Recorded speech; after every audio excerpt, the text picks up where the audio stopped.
Tristan and Jess from East Leeds. How does it feel for me? November 2022. What health professionals has Tristan had contact with since the June update?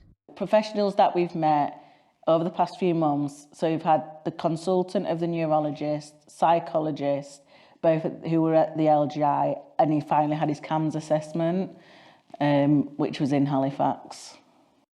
Do you feel that the services that Tristan used were joined up?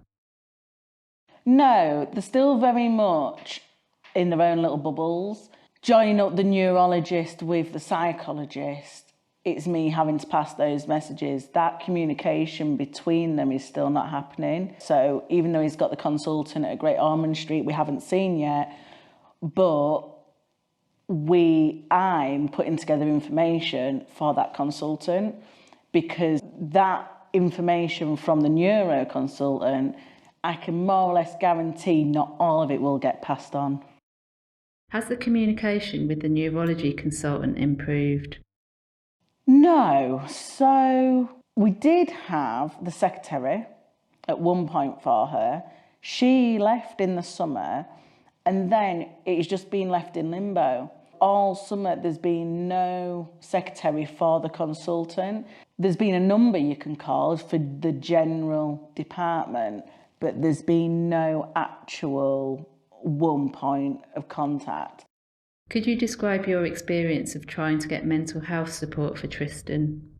So he had his CAMHS assessment after about a year and a half waiting. It just feels like they're just passing you to pillar to post, because you've waited a year and a half to get that far.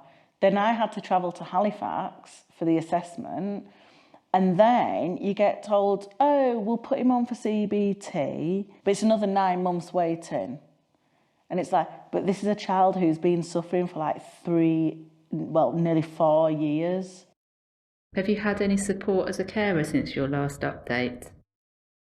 In the first instance, as you're discovering this new role, there's support there. Once you're in that role, there's no real support, even though they say, oh, well, yes, you can phone us and you can go to this coffee morning and stuff. Other than that, no. I've struggled over the past few months, to be honest. As a carer, you just feel there's nothing for you. What one thing about Tristan's care did you really value this month? One person I can sort of say has really tried is his psychologist. He hasn't seen much out of stuff out of our control, really, and she's been off ill and stuff, but she has taken her time to talk to me before he started high school in September. She's been like the biggest support. If you could have changed one thing to make Tristan's experience better, what would it be? Quicker access to support and mental health, I think. If he had that intervention sooner rather than later, he wouldn't be so withdrawn as such. And I think narrowing it down to children with the same condition as well, because he feels very alone. Thanks to Jess for sharing her experience. Produced by Healthwatch Leeds in collaboration with Lara.